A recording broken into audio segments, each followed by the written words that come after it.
स्वागत करता हूं आप सभी का इस वीडियो में। और मैं आज आप सभी को एलआईसी के एक नए ULIP plan index plus plan के बारे में बताने वाला हूं, जिसका प्लान नंबर है 873। तो एलआईसी का ये जो प्लान है वो एक यूनिट लिंक्ड इंश्योरेंस प्लान है, यानी कि इसमें आपको सेविंग्स का भी बेनिफिट मिलेगा और साथ ही साथ इंश्योरेंस कवर भी आपको मिल जाता है। अगर आप इस प्लान को बाय करना चाहते हैं तो 6 फरवरी 2024 के बाद आप इसे एलआईसी से बाय कर सकते हैं। यहाँ पर जो भी यूलिप प्लान्स होते हैं उसमें जो भी आपका पैसा है वो शेयर मार्केट में इन्वेस्ट किया जाता है और शेयर मार्केट से जो भी रिटर्न आती है वो अमाउंट आपको दे दिया जाता है। तो यहाँ पर अगर आप भी शेयर मार्केट में इन्वेस्टमेंट करना चाहते हैं और साथ ही साथ इंश्योरेंस कवर का भी बेनिफिट चाहते हैं तो आप इस प्लान को बाय कर सकते हैं। आइए जानते हैं कि इस प्लान में आपको क्या क्या बेनिफिट मिल जाते हैं। तो सबसे अच्छा बेनिफिट इस प्लान का यही है कि इस प्लान में जो भी आपका पैसा है वो केवल और केवल इक्विटी फंड में इन्वेस्ट किया जाता है। इस प्लान की दूसरी खास बात यह है कि इसमें आपको गारंटीड एडिशन भी मिलता है, यानी कि जो भी आपकी फंड वैल्यू होगी उसमें कुछ गारंटीड अमाउंट ऐड किया जाएगा, जिससे आपके जो फंड की वैल्यू है वो यहाँ पर इंक्रीज होती है। उसके बाद यहाँ पर आपको पार्शियल विड्रॉल का भी ऑप्शन मिल जाता है। मैच्योरिटी से पहले अगर आप अपने फंड को निकलवाना चाहते हैं तो आप अपनी पॉलिसी में से पार्शियल विड्रॉल भी कर सकते हैं। 5th ईयर के बाद आप इसमें पार्शियल विड्रॉल कर सकते हैं। उसके बाद यहाँ पर एक खास बात और ये भी है कि इसमें आप केवल 2500 पर मंथ से शुरुआत कर सकते हैं। अगर आप 2500 रुपये या 2500 रुपये से ज़्यादा इन्वेस्ट करना चाहते हैं तो आप इस प्लान को बाय कर सकते हैं। उसके बाद यहाँ पर आपको एक टैक्स बेनिफिट भी मिलता है कि यहाँ पर जो भी आपको मैच्योरिटी पर पैसा मिलेगा वो टैक्स फ्री होगा। लेकिन यहाँ पर आपको ये ध्यान रखना है कि जो आपका एनुअलाइज प्रीमियम है वो 2.5 लाख रुपए तक का होगा, तभी आपको ये टैक्स फ्री रिटर्न्स का बेनिफिट मिलेगा। तो आइए यहाँ पर अब जान लेते हैं कि इस प्लान की आपको क्या क्या कंडीशंस देखने को मिल जाती हैं। तो यहाँ पर सबसे पहले आपको ये डिसाइड करना होगा कि आप कम इंश्योरेंस कवर चाहते हैं या ज़्यादा इंश्योरेंस कवर चाहते हैं। यहाँ पर आपको दो ऑप्शन मिल जाते हैं। पहला ऑप्शन है 7 टाइम्स ऑफ एनुअलाइज प्रीमियम का और जो दूसरा ऑप्शन है वो है 10 टाइम्स ऑफ एनुअलाइज प्रीमियम का। इन दोनों ही ऑप्शन में से जो भी आप ऑप्शन चूज करते हैं उसी के अकॉर्डिंग आपका बेसिक सम एश्योर्ड यहाँ पर कैलकुलेट किया जाता है। अभी के लिए हम मान लेते हैं कि आप 1 लाख रुपए का सालाना प्रीमियम पे करना चाहते हैं और यहाँ से आप ज़्यादा इंश्योरेंस कवर वाला ऑप्शन चूज कर लेते हैं जो कि है 10 टाइम्स ऑफ एनुअलाइज प्रीमियम। तो यहाँ पर अगर हम अपने बेसिक सम एश्योर्ड की बात करें तो वो यहाँ पर 10 लाख रुपए हो जाता है, या आप कह सकते हैं कि यहाँ पर आपका 10 लाख रुपए का रिस्क कवर हो जाता है। यहाँ पर आप 7 टाइम्स भी चूज कर सकते हैं अपने सालाना प्रीमियम का और 10 टाइम भी चूज कर सकते हैं। तो दोनों ही ऑप्शन में से आपको कोई एक ऑप्शन यहाँ पर चूज करना होगा। अब यहाँ पे आपने कितना रिस्क कवर चूज किया है, 7 टाइम्स या 10 टाइम्स, उसी को ध्यान में रखते हुए मिनिमम एज और मैक्सिमम एज यहाँ पर बताई गई है। अगर हम यहाँ पर एंट्री एज की बात करें तो 90 दिन से लेके 50 साल की एंट्री एज दी गई है। यहाँ पर अगर आपकी एज 90 दिन से 50 साल की है तो आप 7 टाइम्स का ऑप्शन भी चूज कर सकते हैं और 10 टाइम्स का भी ऑप्शन चूज कर सकते हैं। लेकिन अगर आपकी एज 51 साल से लेके 60 साल तक की है तो आपको यहाँ पर केवल और केवल एक ऑप्शन मिलता है जो कि है 7 टाइम्स ऑफ एनुअलाइज प्रीमियम। यहाँ पर आप समझ सकते हैं कि अगर आपकी एज ज़्यादा होती है तो उसमें आपको एलआईसी कम रिस्क कवर देती है, तो इसीलिए यहाँ पर आपको केवल 7 टाइम्स ऑफ एनुअलाइज प्रीमियम का ही ऑप्शन दिया गया है, क्योंकि यहाँ पर एज ज़्यादा हो जाती है। तो आपको अपनी एज के अकॉर्डिंग देख लेना है कि आप कौन सा ऑप्शन यहाँ पर चूज कर सकते हैं। उसके बाद यहाँ पर आपको मिनिमम मैच्योरिटी एज मिल जाती है जो कि यहाँ पर 18 साल की दी गई है, यानी कि इस पॉलिसी की जब भी मैच्योरिटी होगी उस टाइम पर आपकी एज कम से कम 18 साल की होनी चाहिए। उसके बाद यहाँ पर आपको मैक्सिमम मैच्योरिटी एज भी देखने को मिल जाती है। अगर आप 10 टाइम्स का ऑप्शन चूज करते हैं तो उसमें मैक्सिमम मैच्योरिटी एज 75 ईयर्स की दी गई है और अगर आप 7 टाइम्स का ऑप्शन चूज करते हैं तो उसमें आपको मैक्सिमम मैच्योरिटी एज 85 ईयर्स की देखने को मिल जाती है। आपको इसमें बिल्कुल भी कंफ्यूज नहीं होना है, जो भी आप ऑप्शन चूज करना चाहते हैं उसी के अकॉर्डिंग यहाँ पर आपको एज चेक कर लेनी है। उसके बाद यहाँ पर बात आती है पॉलिसी टर्म की, यानी कि कितने सालों तक आप इस पॉलिसी को ले सकते हैं। तो अगर यहाँ पर आपका सालाना प्रीमियम 48,000 रुपये से कम है तो आप यहाँ पर 15 साल से लेके 25 साल की पॉलिसी टर्म ले सकते हैं, और अगर यहाँ पर आपका सालाना प्रीमियम 48,000 रुपये से ज़्यादा का है तो आप यहाँ पर 10 साल से लेके 25 साल तक की पॉलिसी टर्म चूज कर सकते हैं। इनके बीच की कोई भी पॉलिसी टर्म आप चूज कर पाएंगे, 10 साल, 11 साल, 12 साल, 15 साल, 20 साल, जो भी आप अपने अकॉर्डिंग चूज करना चाहते हैं वो यहाँ से आप कर सकते हैं।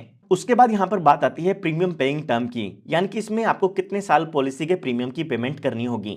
तो जितने साल भी आपने पॉलिसी की टर्म चूज की है उसी के अकॉर्डिंग उतने ही साल आपको यहाँ पर प्रीमियम की पेमेंट करनी होगी। ये एक रेगुलर प्रीमियम पेमेंट प्लान है, तो इसीलिए आपने जितने साल की पॉलिसी टर्म चूज की है उतने साल ही प्रीमियम की पेमेंट करनी होगी। उसके बाद यहाँ पर बात आती है प्रीमियम पेइंग मोड की। तो यहाँ पर आपको प्रीमियम पेमेंट मोड में 4 ऑप्शन मिल जाते हैं। ईयरली भी आप इसका प्रीमियम पे कर सकते हैं, 6 महीने में, 3 महीने में या हर महीने भी आप इस पॉलिसी में प्रीमियम की पेमेंट कर सकते हैं। उसके बाद यहाँ पर बात आती है मिनिमम प्रीमियम की, यानी कि इस पॉलिसी को लेने के लिए आपको कम से कम कितना प्रीमियम पे करना होगा। तो अगर आप ईयरली इसकी पेमेंट करना चाहते हैं तो आपका कम से कम प्रीमियम 30,000 रुपये का होना चाहिए। और अगर आप यहाँ पर हर 6 महीने में पेमेंट करना चाहते हैं तो कम से कम आपका जो प्रीमियम है वो 15,000 रुपये होना चाहिए। ठीक इसी तरह से अगर आप 3 महीने में पे करना चाहते हैं तो 7500 रुपये आपका प्रीमियम होना चाहिए। और अगर आप मंथली पे करना चाहते हैं तो 2500 रुपये आपका मंथली प्रीमियम यहाँ पर होना चाहिए। ये जो प्रीमियम का अमाउंट है इससे कम आप नहीं पे कर सकते हैं। इससे जितना ज़्यादा आप प्रीमियम पे करना चाहते हैं वो आप पे कर सकते हैं। मैक्सिमम प्रीमियम की यहाँ पर कोई भी लिमिट आपको नहीं मिलती है। उसके बाद यहाँ पर आपको इन्वेस्टमेंट फंड टाइप के 2 ऑप्शन मिलते हैं। इन दोनों ही फंड में से आपको कोई एक फंड का टाइप सेलेक्ट करना होगा। पॉलिसी को लेते समय आपको बताना होगा कि आप किस फंड में इन्वेस्टमेंट करना चाहते हैं। अगर आप बाद में इसको चेंज करना चाहते हैं तो वो भी आप यहाँ पर कर सकते हैं, जिसे हम स्विचिंग ऑफ फंड कहते हैं। तो यहाँ पर आपको 2 तरह के फंड मिल जाते हैं। सबसे पहले है फ्लेक्सी ग्रोथ फंड और जो दूसरा है फ्लेक्सी स्मार्ट ग्रोथ फंड। तो यहाँ पर इन दोनों ही ऑप्शन में बताया गया है कि आपका पैसा कहाँ पर इन्वेस्ट किया जाता है। तो यहाँ पर फ्लेक्सी ग्रोथ फंड में आप देख सकते हैं 0 से लेके 20% तक का जो अमाउंट होगा आपका, उसको यहाँ पर गवर्नमेंट स्कीम्स में या कॉरपोरेट डेट में इन्वेस्ट किया जाएगा। उसके बाद 0 से लेके 40% तक का जो आपका अमाउंट है वो यहाँ पर short term money market instruments में इन्वेस्ट किया जाएगा। और उसके बाद यहाँ पर जो आपका पैसा है उसका 40 से लेके 100% तक का अमाउंट लिस्टेड इक्विटी शेयर्स में इन्वेस्ट किया जाएगा। यानी कि हम कह सकते हैं शेयर मार्केट में इन्वेस्ट किया जाएगा। ये जो शेयर मार्केट में आपका अमाउंट इन्वेस्ट किया जाता है वो रिस्की होता है। और अगर हम बात करें गवर्नमेंट बॉन्ड्स की तो इसमें आपका जो पैसा है वो गवर्नमेंट को दिया जाता है, तो यहाँ पर आपका रिस्क काफ़ी कम होता है। उसके बाद यहाँ पर जो मनी मार्केट इंस्ट्रूमेंट हैं उनमें भी आपका यहाँ पर मिनिमम रिस्क होता है। तो यहाँ पर जो आपका फंड है उसको 3 जगह में इन्वेस्ट कर दिया जाता है और उससे जो भी रिटर्न आती है वो यहाँ पर आपको मिल जाती है। तो यहाँ पर आप इनका ऑब्जेक्टिव भी देख सकते हैं। जो भी नेशनल स्टॉक एक्सचेंज निफ्टी 100 का इंडेक्स है उसमें 100 कंपनी होती है। उनमें से यहाँ पर कुछ सेलेक्टेड स्टॉक को खरीदा जाएगा और वहाँ से जो आपको बेनिफिट मिलेगा वो आपको यहाँ पर दे दिया जाएगा। ठीक इसी तरह से फ्लेक्सी स्मार्ट ग्रोथ फंड है, लेकिन यहाँ पर एक चेंज किया गया है कि इसमें जो आपकी इन्वेस्टमेंट होती है वो एनएससी के निफ्टी 50 इंडेक्स में होती है, जिसमें टॉप 50 कंपनीज शामिल होती हैं।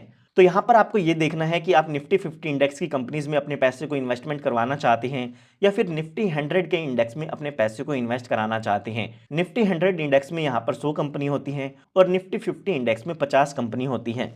तो यहाँ पर इन दोनों ही इन्वेस्टमेंट ऑप्शन में से कोई आप एक ऑप्शन चूज कर सकते हैं। निफ्टी 50 इंडेक्स या निफ्टी 100 इंडेक्स के बारे में आप गूगल से और भी इंफॉर्मेशन ले सकते हैं। आइए अब एक एग्जांपल की मदद से समझते हैं कि ये पूरा प्लान कैसे काम करता है।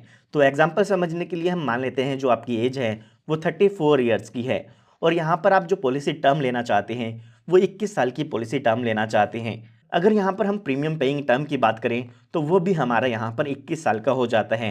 उसके बाद हम यहाँ पर बात करें प्रीमियम की तो हम मान लेते हैं कि 1 लाख रुपए का सालाना प्रीमियम हम इसमें पे करना चाहते हैं। और उसके बाद हमें जो भी हमारा बेसिक सम एश्योर्ड का ऑप्शन था वो चूज़ करना होगा, जो कि हमारे पास 2 ऑप्शन थे 7 टाइम्स और 10 टाइम्स। तो उसमें से हम मान लेते हैं कि हम 10 टाइम्स ऑफ एनुअलाइज प्रीमियम का ऑप्शन यहाँ पर चूज़ करना चाहते हैं। उसके बाद हमें यहाँ पर अपना इन्वेस्टमेंट फंड टाइप भी बताना होगा कि हम दोनों ही फंड में से किस फंड में अपने पैसे को इन्वेस्ट करवाना चाहते हैं। तो अभी के लिए हम मान लेते हैं कि हम अपने पैसे को फ्लेक्सी स्मार्ट ग्रोथ फंड में इन्वेस्ट करवाना चाहते हैं। तो यहाँ पर जब भी आप अपनी पॉलिसी लेंगे उस टाइम पर आपको 1 लाख रुपए का ईयरली प्रीमियम पे करना होगा।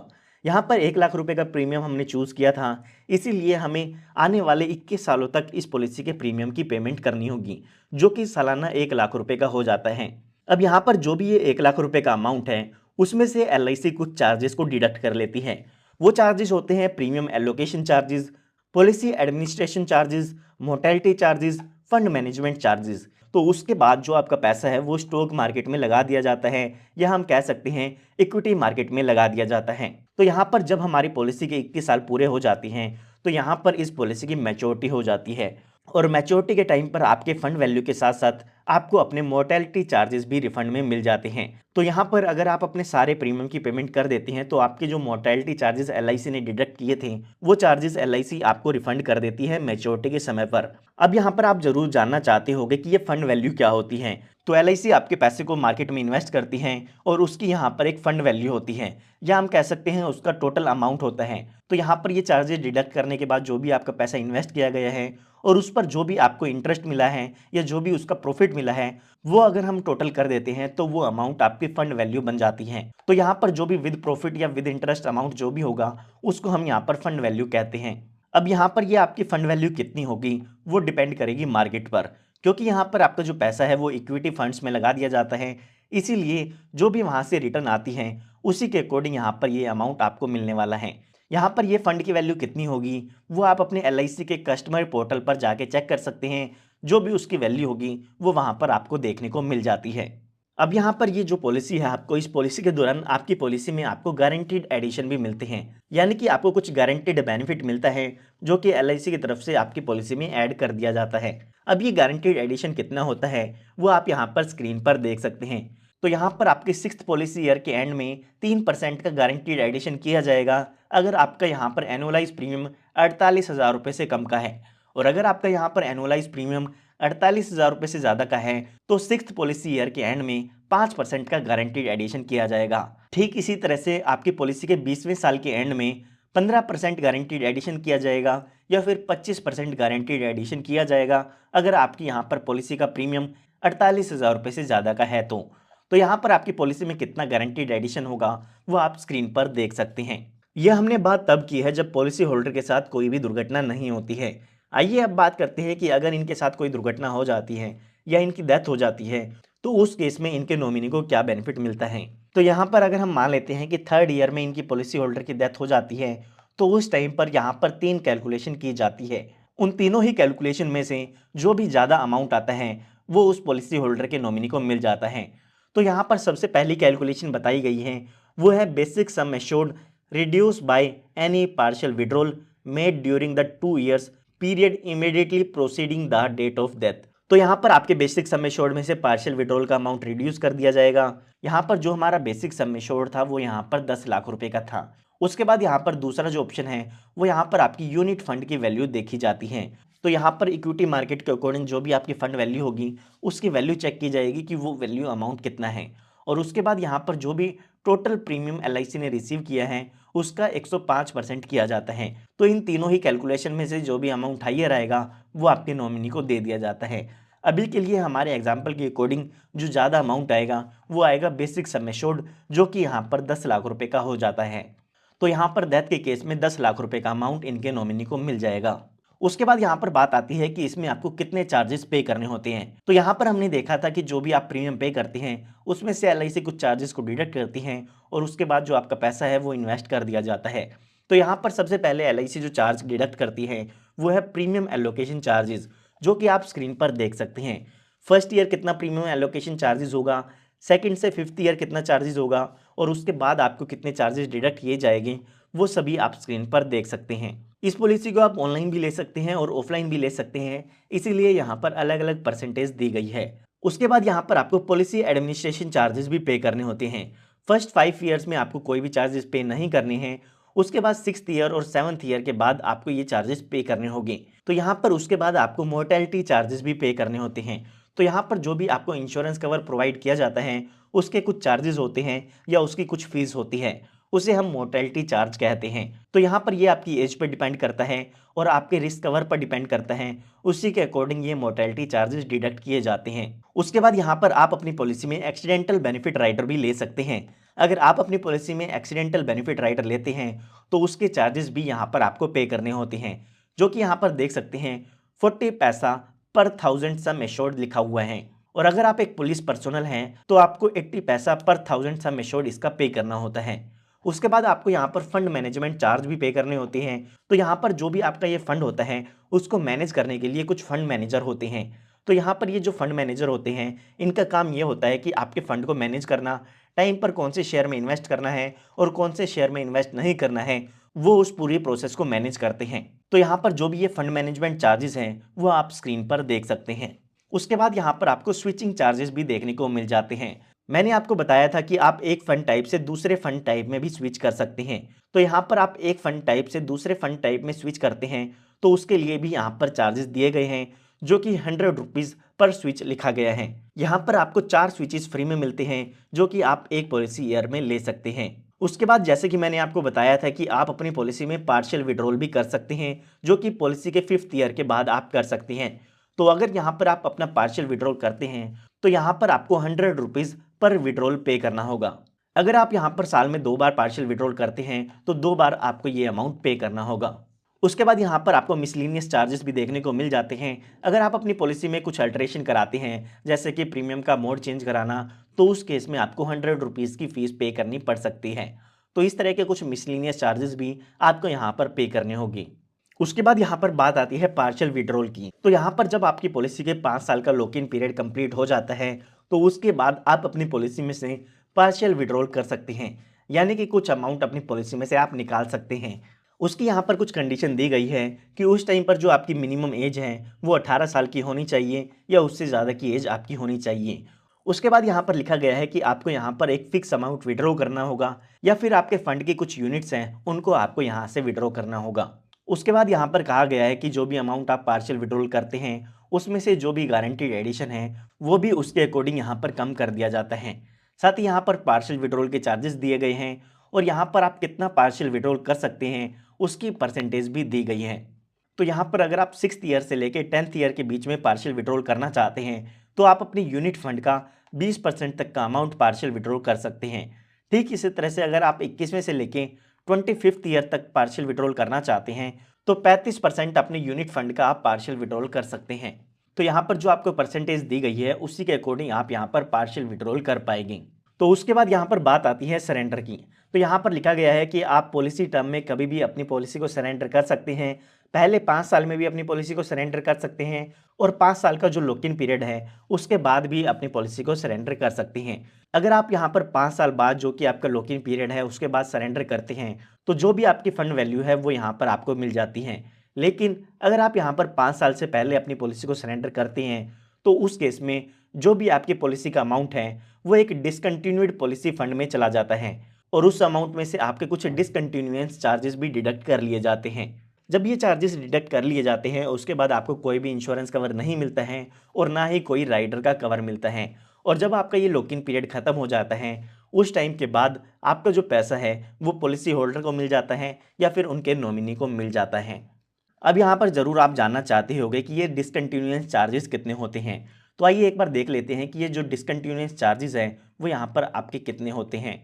तो यहाँ पर जो भी डिसकंटिन्यूएंस चार्जेस है वो यहाँ पर आप स्क्रीन पर देख पाएंगे। इसको हम ज़्यादा डिस्कस नहीं करेंगे क्योंकि ये उन लोगों के लिए हैं जो पॉलिसी को कंटिन्यू नहीं करना चाहते हैं। अब यहाँ पर बात आती है कि अगर आप अपने पहले 5 सालों में ना ही अपनी पॉलिसी को सरेंडर कराते हैं और ना ही कंटिन्यू करते हैं तो उस केस में क्या होगा।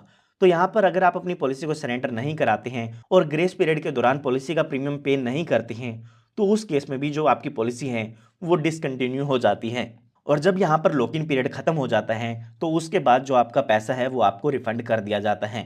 अब यहाँ पर देखा जाएगा कि जो आपकी पॉलिसी है वो डिसकंटिन्यू कब हुई है, पहले 5 सालों के दौरान आपकी पॉलिसी डिसकंटिन्यू हुई है या 5 साल पूरे होने के बाद आपकी पॉलिसी डिसकंटिन्यू हुई है। उसी के अकॉर्डिंग यहाँ पर आपकी चार्जेस डिडक्ट किए जाएंगे और उसी के अकॉर्डिंग यहाँ पर आपको बेनिफिट मिलते हैं। अब पहले 5 सालों में आपके कितने चार्जेस डिडक्ट किए जाएंगे और क्या क्या आपको बेनिफिट मिलेंगे वो यहाँ पर आप देख सकते हैं। और 5 साल के बाद यहाँ पर डिसकंटिन्यूएंस होने पर आपको क्या बेनिफिट मिलेंगे और कितना अमाउंट आपको मिलेगा वो आप यहाँ पर चेक कर सकते हैं। उसके अलावा यहाँ पर कुछ अदर फीचर भी दिए गए हैं जहाँ पर बताया गया है कि पॉलिसी लेने के बाद ना ही आप अपने बेसिक सम एश्योर्ड को इंक्रीज़ कर सकते हैं और ना ही उसको डिक्रीज़ कर सकते हैं। साथ ही साथ यहाँ पर आपको टॉपअप का भी ऑप्शन नहीं मिलता है। अगर आप चाहते हैं पॉलिसी के दौरान अपने प्रीमियम को इंक्रीज़ करना तो वो आप यहाँ पर नहीं कर पाएंगी। उसके बाद यहाँ पर आप अपनी पॉलिसी पर लोन लेना चाहते हैं तो वो फैसिलिटी यहाँ पर नहीं है, केवल और केवल यहाँ पर आपको पार्शियल विड्रॉल का ही ऑप्शन मिलता है। उसके बाद यहाँ पर आप ज़रूर जानना चाहते होंगे कि इसमें आपको ग्रेस पीरियड का टाइम कितना मिलता है। तो यहाँ पर अगर आपने मंथली पेमेंट मोड चूज़ किया है तो 15 दिन का ग्रेस पीरियड मिलता है और इसके अलावा अगर आपने बाकी प्रीमियम पेमेंट ऑप्शन चूज़ किए हैं तो उसमें आपको 30 दिन का ग्रेस पीरियड मिल जाता है। उसके बाद यहाँ पर बात आती है रिवाइवल की। तो यहाँ पर अगर आपकी पॉलिसी लैप्स हो जाती हैं या डिसकंटिन्यू हो जाती हैं तो उस केस में 3 साल के अंदर अंदर आप अपनी पॉलिसी को रिवाइव भी कर सकते हैं।